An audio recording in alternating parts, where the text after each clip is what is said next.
Welcome to the Circles podcast on Nomadic Channel.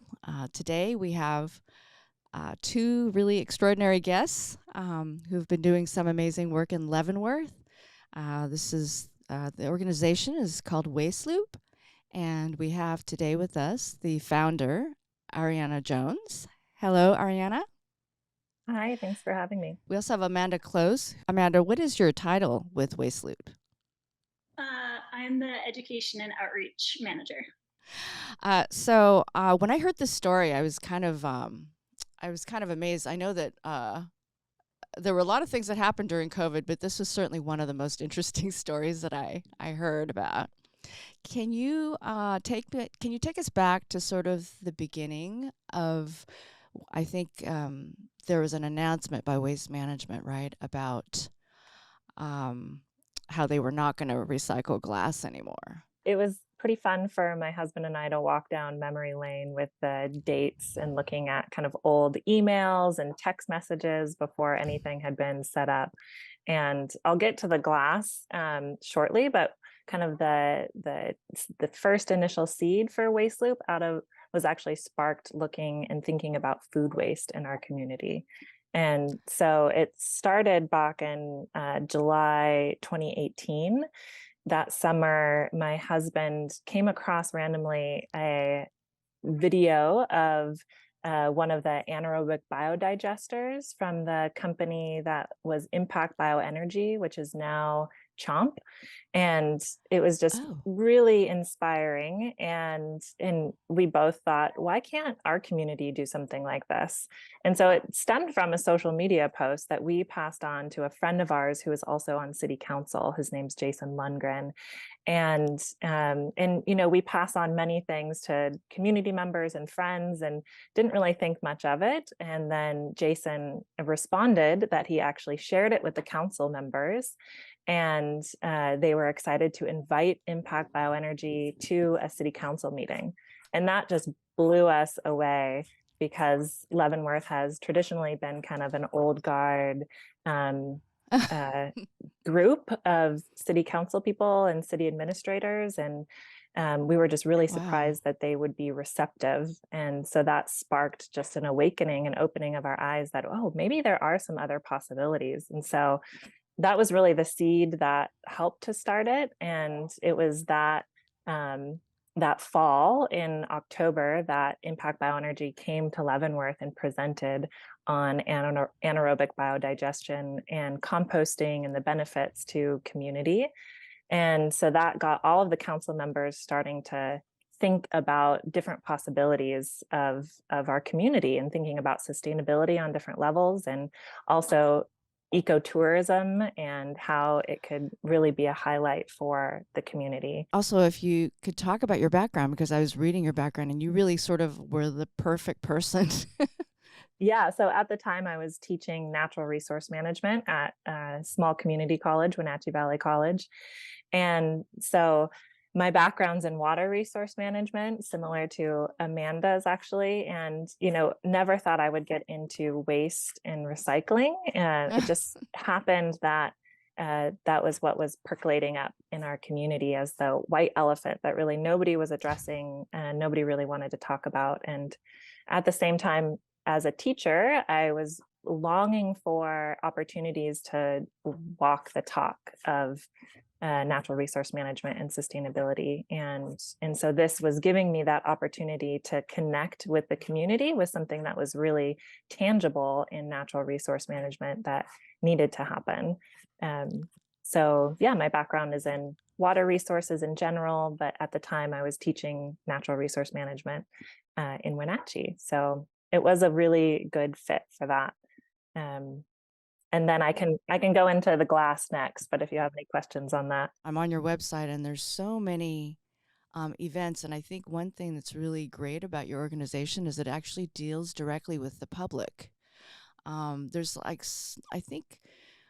don't know if there are resources out there, but I just, I'm not aware of many organizations where you can contact them and get advice for how to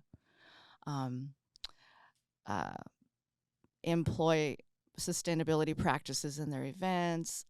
So I'd love to talk about that, but let's go to the glass recycling. Yeah, definitely. So yeah, thinking about that timeline, I was starting to talk with the city about sustainability. So that was the seed that started it. And then that winter in 2019 is when Waste Management withdrew the glass recycling from our community.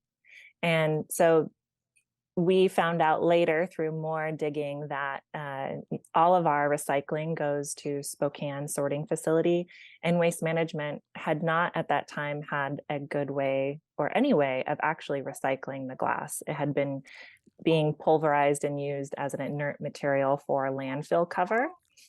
And so they were starting to pull the guidelines and renegotiate the guidelines with each community year by year or month by month. And so Leavenworth was one of the first communities to accept the new guidelines, except basically that they hadn't been or couldn't recycle glass at the time. Can you talk a little about sort of the problems with recycling glass and why they would, make such an announcement? Because it seems like recycling glass is so basic. Yeah, it's basic depending on where you live. And so the closest for all of Washington recycling of glass that we have is on the coast. So we have Strategic Materials that is based out of Seattle, which is the closest for us. But so that is a lot of miles for Eastern Washington glass to travel for it to make sense for recycling. And so for them, they were using it as landfill cover. And previously they had some other markets for glass shipping up into British Columbia, et cetera, but their markets for that had essentially disappeared. And so they really didn't have a place to send it to that was cost effective, because glass is also very, very heavy and really challenging to transport. And so those are the two challenges for Eastern Washington. And we kind of live close enough to the coast, to Seattle, to make it make sense for us to transport it still. We're within 200 miles, but it's still a challenging process for glass recycling. And so when we found out they were stopping and removing the glass recycling, it was actually a couple of friends of ours that we sat down with, the owners and founders of Honey June Kombucha in Leavenworth. They had all of their kombucha in bottles, and they had a lot of glass waste at that time. And so the removal of glass recycling became a red flag for them and very concerning, because they would have to, put all of that glass that had been broken in operations into the garbage. And so we sat down with them, and kind of between my husband, Colin, and I, and Molly Hemler and Bo from Honey June, we thought, okay, between glass recycling and food waste, there's a foundation of a lot of challenges that this community needs to start taking steps towards. And that was the kind of blooming of Waste Loop as we know it. Maybe you can talk about how this organization started, because I think it's not an easy thing to create a foundation and to get like a nonprofit. I think it's a nonprofit status. Yeah. So Waste Loop, like I said, first started just with us working with the city, just one-on-one as concerned community members. And then it grew to a small group of friends chatting. And then we opened it up to really small community forums where other community members could kind of come and talk about what they wanted to see and what they wanted to do next. So this was before we launched into starting a nonprofit. We had a small get together at a local tap room called Bushel and Bee that was really supportive of our efforts. And then we had another community gathering after that at the local fire hall.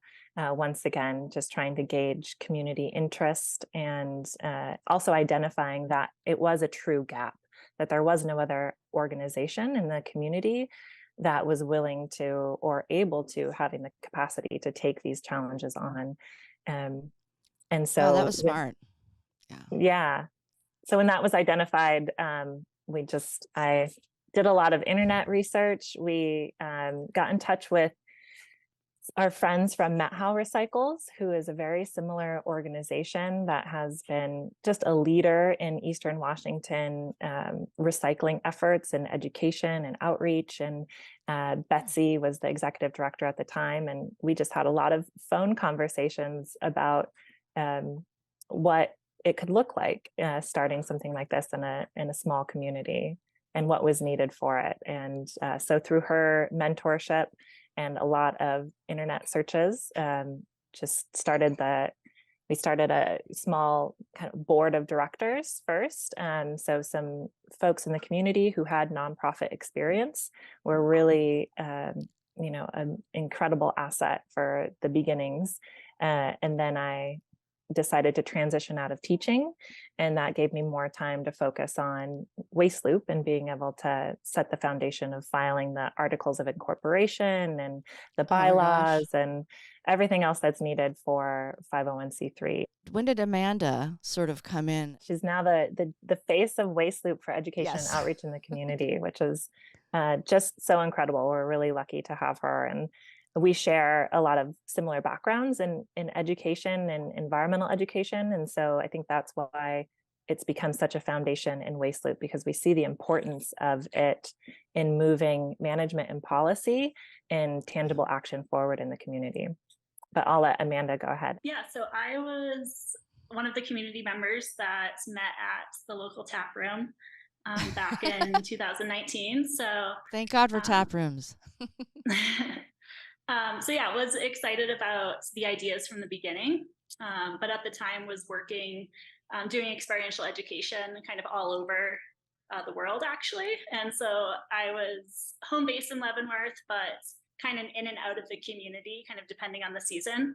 But have been a good friend of Ariana for almost 10 years now. So just kind of always like got updates whenever I was back around and kept track. And then a little over 2 years ago in 2021, in September 2021, I joined the team at the time part-time as like kind of the second staff member that was focused on kind of like big picture education and outreach. And as Ariana mentions, I've been kind of the outward face of Waste Loop for many, kind of expanding our programs and partnerships in the community, and kind of just worked into a full-time role over the last 2 years.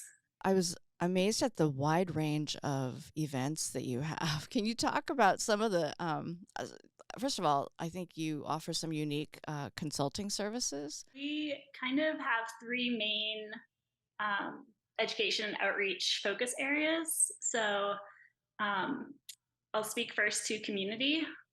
We try and plan at least monthly workshops or classes that really elevate folks in the community that are already doing this work and allow them a platform to share their experience, their skills, knowledge, expertise. And so we view ourselves more as the connectors of finding those organizations and individuals that want to share maybe a skill or an interest of theirs connected to some element of waste reduction and sustainability.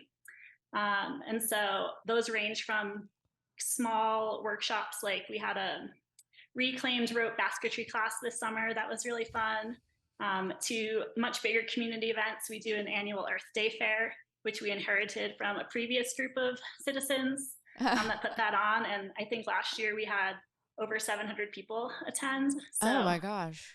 It kind of ranges. There's a lot of scope, and it's really fun to make those connections and to see so many community members come out and enjoy the events. So our second bucket in terms of education and outreach is working directly with our local schools. And so that's also been one of my favorite parts of my role, is developing relationships both with the kind of administrative level of our schools and helping them implement kind of district-wide or school-wide sustainability and waste reduction programs. And then also getting to work directly with students, whether that's through advising some of the like middle and high school sustainability clubs, as well as kind of being a guest teacher. Have got to teach some really cool lessons, did like a natural dye class using food scraps with our homeschool program, put together like a deep dive into local waste challenges for the natural resources class last year. And, and that's been just like a very fulfilling part of the role. And then taking that kind of a step further to close the loop, last year we were able to develop a curriculum connected to composting, which we had worked with the school district to help them integrate composting and recycling throughout the whole district. And so as students were learning how to sort their waste in the cafeteria, this curriculum kind of closed that loop and taught them the importance, why composting is beneficial for both the community and the environment, and really tried to empower them that they were making a small change in their daily habit, but it has important impacts for our community. So you were actually able to incorporate the composting education into the curriculum in Leavenworth? Yep. So we connected it to the Next Generation Science Standards and got it approved by the curriculum board, the Oh Teaching my and Learning gosh. Committee. Congratulations. Thanks. Yeah, it was kind of a long process, but our school district has been very supportive. Kind of the third bucket of education and outreach is working with our business community. A lot of waste is produced at the business level, especially in Leavenworth as a tourist destination. There's quite a few restaurants and hotels, especially, that just see a large number of guests. And with that, there's a lot of food waste in particular, but then also all other sorts of waste. And so providing some support for businesses that are interested. And then I think you had alluded to our Towards Zero Waste events. And so Yes. Leavenworth is also a place where there's a lot of festivals and community Oh. events. And so we've been working with Right. partners like the Chamber of Commerce to try and divert as much material from the landfill as we can during those events. And so having sorting stations set up where we can provide education to folks at the events in real time, helping them make the correct choices and hopefully inspiring them to make changes in their lives outside of the event that they're at, as well as the tangible benefit of diverting, over 75% of that waste that traditionally would have gone into the landfill into composting or recycling. You guys offer an auditing service, right? Can you sort of take me through what that process would be like? Yeah, so waste audits are fairly basic, but very enlightening tools for businesses and schools, and even individuals can do it, of their own household waste, to basically get a look at what actually is in your garbage can. I think the average person just kind of throws things away and doesn't think twice about it. And so with a Yeah. waste audit, we just actually lay everything out. So we usually use a big tarp on the ground or a table, and then just physically sort into different categories. And so kind of the basic sorting categories would be, mixed recycling, glass recycling, compostables, food that's not even opened. I like to call that food rescue. And that's often over 20%. Oh, wow. There's a lot of food waste that could have gone to someone else. Yeah. And then liquids, and then the remainder, landfill. But it is also possible to be a little bit more granular and, sort into like number 1 plastic bottles, or number 2 tin cans, aluminum cans. And so back in 2021, Waste Loop actually did a quite comprehensive audit of the city of Leavenworth, the commercial sector, and sorted over 2,000 pounds of waste into, wow. was it like 18 or 20 different categories? Oh my gosh. It's a great way to collect data, set a baseline, and use that for setting goals. And then also for just enlightening people. The waste audits that I conducted across the school district, and the tangible data and numbers that we had from those, I think that's one of the main drivers that actually caused the school board's eyes to open and them to really understand the magnitude of the waste problem. Yes. And I think I've heard talk that there's also legislation coming for Washington State. Have you heard anything about they're this is going to be that they're going to be much more strict about what you can put into the landfills, and some things will be definitely restricted. House Bill 1799 passed in 2022, and that is an organics management bill. So, starting in 2024 and January 1st, businesses that generate over 8 cubic yards of organic material have to divert that into composting, anaerobic digestion, or animal Wow. feed. Um, Yeah. and so, yeah, That's it's a great though. pretty comprehensive bill that will, over the next 5 years or so, as it kind of scales into place, will hopefully help Washington meet the goal of diverting over 50% of waste into organic waste into um, composting or other forms of. Yes. No, absolutely. And then there's so many I think a lot of it is it's just getting organized and just a little bit of planning, to set up. I still see like a lot of events, businesses that they aren't even really recycling. On that note, Charlene, just to add is that, when we first started, there wasn't any infrastructure to set up all of these programs that we wanted to do. And so, Oh, over the course of the last several years, there's been more yeah. infrastructure that has come into place that have allowed us to really expand the programs. So we Yeah. initially started looking at a anaerobic biodigester for food composting, but the cost of that for a community-wide um, uh, program was Yeah. really out of reach for us. And so at the same time, the Department of Ecology, as well as great manager Thad Shute, he was starting the operations for Winton Compost. And so now we have a commercial composting facility that is able to accept all commercial food waste. And so that's really Oh, um, wow. been a huge kind of like boost to allow us Yeah. to even provide the programs that we do. So like Amanda said, being the connector is really where Waste Loop has tried to be in keeping the conversations going and connecting the right things to jumpstart the programs in the community. Abs- Absolutely. I think that is a very it's we're sort of in this weird space where we have the collapse of one form of recycling and we're trying to rebuild the other. And having the education itself is really, really helpful and empowering. But so for the composting program, so like businesses can bring their food waste to like a center for recycling, or how does that work? For compost right now, the Winton compost, they actually pick up from businesses downtown.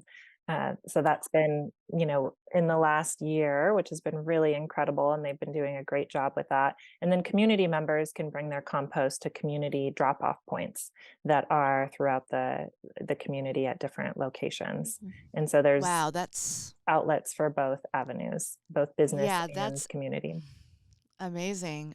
Just especially since I think I early on I spoke with Amanda. She said that she had put out a webinar for how to compost in your apartment. But if you don't have a yard, or you're not really collecting a lot of just it's doing the composting is probably not going to be um practical. So it's great to have a place that you can bring it. Um And I did want to go back to the glass recycling problem because I know this is a huge problem. We just had a podcast from a local winemaker, and certainly in the wine industry, it's a big, big problem. How did you go about, can you sort of walk back how you went about solving the problem and sort of, because I think you guys first bought a machine, right? Yeah, so when we first started at one of the community forums, somebody from Sleeping Lady, Lori, came out in full support of Waste Loop and of being able to meet the challenges of glass recycling, and said, you know what, I think Sleeping Lady actually has an old glass crusher that we just haven't used in like a decade. And we're like, okay, well, let's try it. Let's use it. She's like, I don't know if it works. You might have to buy parts. And so we picked it up thinking that it wouldn't work and we'd have to buy parts and maybe do some other things. And we plugged it in, and sure enough, it worked. And so Oh that my they gosh. actually that came to us as a donation because they weren't using it and were supporting the efforts. And so it was a really small glass crusher that you had to hand feed bottle by bottle, but it Oh, was still very exciting. It was, the yes. first way for us to even address the challenge, which was, part of our goal is what are some steps that we can just start taking. And so we started accepting and collecting glass. One of our biggest challenges with that glass crushing program is that almost all wine labels have plastic in them these days.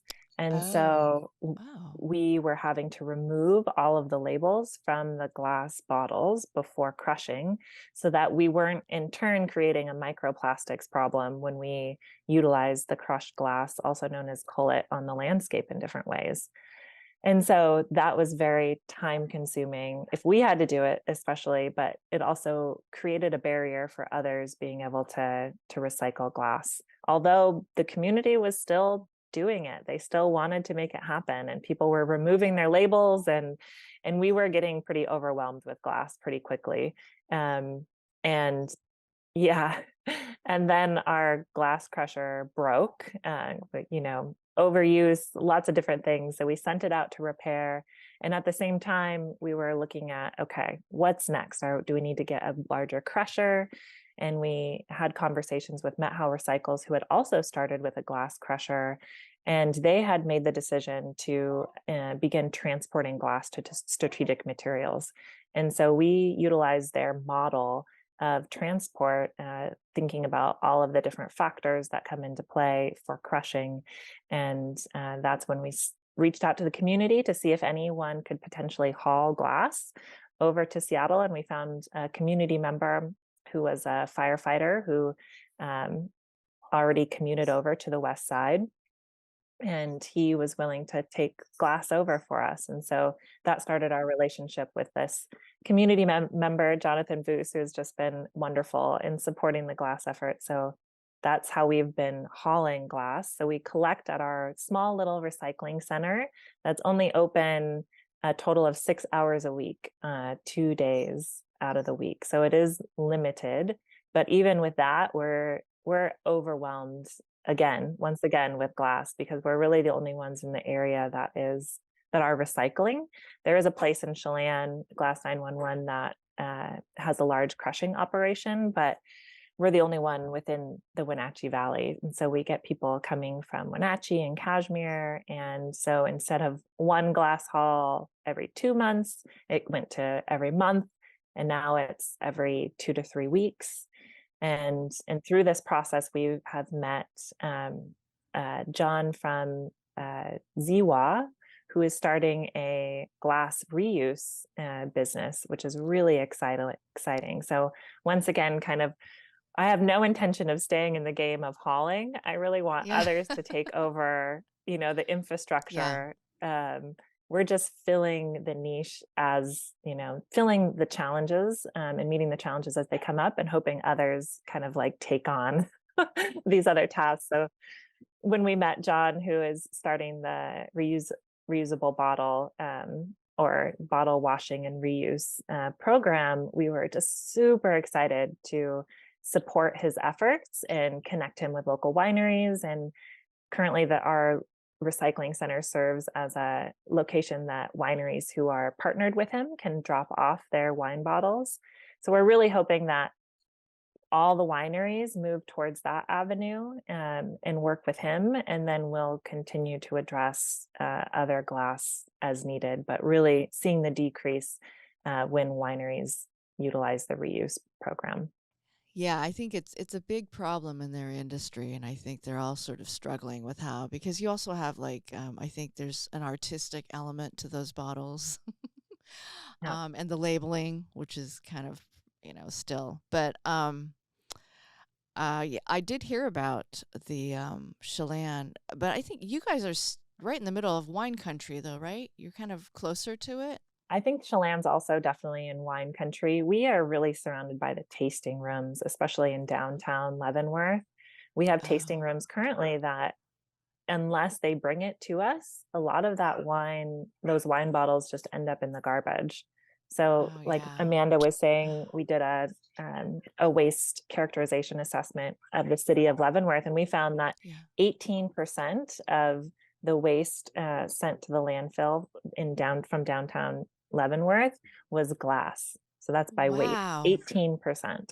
Oh my So that's a gosh. lot of Yeah, glass. So it we're is. still working to find solutions to this challenge. Well, and the thing is, I think what's great about your story, but also the organization that you set up, is that there is the articulation of how complicated the problem is and all the details of it, which is really not known. It's not known by the public. I was new learning all this stuff, and it was an eye opener because you're just thinking, oh, you glass, you just put it in the bin and it gets recycled, and you're not thinking of how hard it is on the other end to do that and the cost of it as well. Across Washington, there's so many different regulations in different communities of what is accepted and what's not accepted through recycling. And so, especially Leavenworth being kind of a tourist destination, a lot of folks are coming over from the Seattle area where you can recycle glass, you can recycle plastic tubs, but then not knowing what those regulations are in Leavenworth leads to excess waste, contamination, as well as folks that are, moving into the area or moving in seasonally. We have a large population that comes in, for ski season or rafting or climbing in the summer. And so that's why like education outreach has been our main focus of just trying to spread this like location specific information. Yeah, I wanted. Do you think that there will be sort of a statewide standard that will develop? Is that possible, or is it not possible?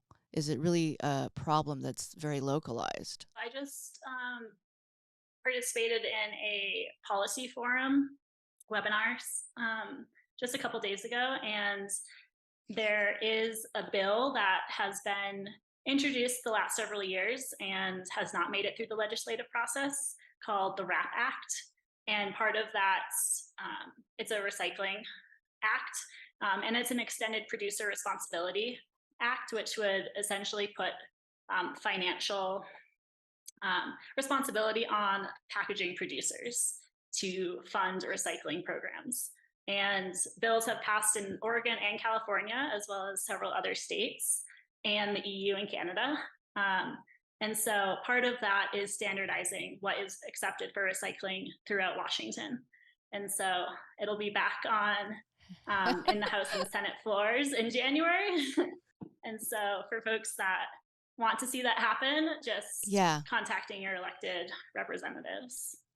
right. Thank you for sharing that. I do think that Washington, I feel there is a mobilization for circularity, and this idea of sort of the cradle to cradle, especially I think from the manufacturing side. That's definitely something I'm looking into for my company. Do you guys offer any sort of consulting services for manufacturers? Not at this time, but we are supportive and once again, happy to make connections. And so we encourage, all community members, business owners, everyone to just reach out to us and have a conversation. And there's a good chance Yeah. we'll be able to connect them with, if not us, then someone that will be able to steer them in the right direction. Okay. Yeah. No, that's great. It's great to know that. And I think it's really wonderful that you have programs that are actually reached to the general public and sort of in festive mode, which is great.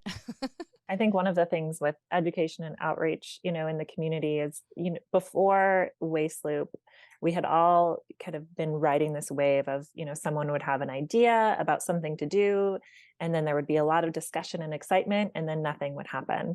And that often happens in communities. Yeah. And so, one of our goals, and like Amanda said, offering something one time a month, for example, is really just keeping that conversation going. It may seem kind of like broad and like, oh, does that make sense? But it's really that sustainability connection and that conversation at large that we're hoping to be that steady state, that constant through the community, that we're not leaving. It's not going to be this wave. It's going to be a consistent approach and conversation. Yeah, no, absolutely. And also, I think for, like, let's say I was an average small business or just an average consumer, having access to someone like yourself or Amanda and your background and sort of the breadth of knowledge that you have is actually not, I think it's not common. It's not easy to find, sort of, if you, didn't develop a career in that space. I think there's some sort of a gap here, which you're really filling. And that's to get that resource to a general consumer. I think the other thing in that, and what Amanda's been doing a great job with the events and outreach, is just accessibility, meeting Yeah. people where they are, making things fun and interesting to learn about. We're Yeah. all in this together as a community, Yeah. and we're all really trying our best to meet the challenges. And so when we have those conversations with, whether it be the schools or the businesses, recognizing that, if they don't even recycle anything at all, that it's not necessary, it's nobody's fault. It's like, we just don't have the information and the infrastructure in place. And so, yeah, meeting people where they are, and then helping, and, hand in hand, taking the next steps. No, absolutely. It's not a problem that, it's not a problem that can be solved with money. It's a problem that has to be solved with, like, people power, and just sort of gathering talent and dedication together. Like, some problems maybe you can solve just with money, but this is not one of them. It's complicated, it's a little messy. And I do think that having an organization to go to is really valuable. So thank you for going to all this effort and setting up. Do you guys have any events coming up? Are you gonna do something for Earth Day coming up in April? Yes. So April 21st this year is our annual Earth Day fair. And similar to previous years, we'll have live music, hopefully a wide array of different community organizations that will have booths and activities set up for people of all ages. And yeah, food, outside activities. We had like a Tai Chi class last year, nature walks Oh, organized by another nonprofit. So yeah, we just want to bring people together to celebrate Earth Day. So that's kind of our biggest event of the spring. But then another exciting series of events that we'll be starting in 2024 are bringing the community consistent repair cafes. And so these will be spaces where folks can bring all sorts of items that are broken, and most of the time just need simple fixes, but maybe, like for myself personally, I don't feel comfortable trying to fix a blender or, an oh, iPad or wow. something like that. And so right now we're in the process of recruiting skilled fixers across the community that are interested in sharing that skill set and experience with others, and in the process, keeping those items out of the landfill and in use and building community. So our first one I is think set for the end of February, and then hopefully we'll have them kind of on a monthly basis. I had one question about, you're doing, like, the farm tours. That sounds like such an amazing thing, because I personally wanted to get out and sort of, I just talked to someone the other day, like, we want to go and find where these farms are at. The Sustainable Living and Farming Tour is our other big event, and that lands in September each year. And it's a weekend long event where people can sign up for as many or as few tours and workshops as they can fit into their schedule or are interested in. And so, again, with this event, we're more of the connectors and providing spaces for passionate people in the community to share their skills and knowledge.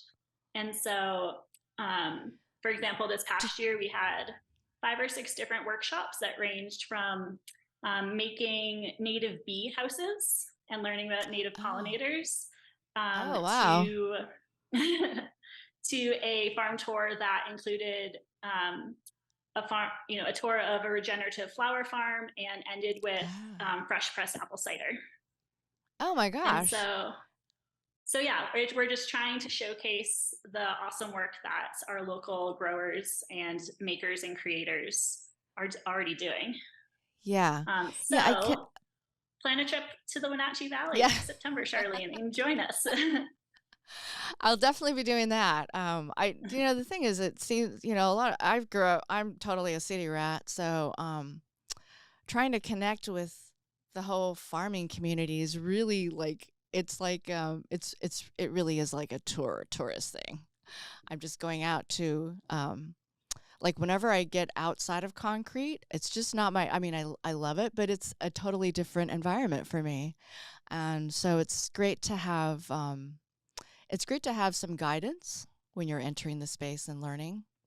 I think that that's helpful. And I certainly think that living in the city, it's important to sort of get connected to nature again and also connected to our food source.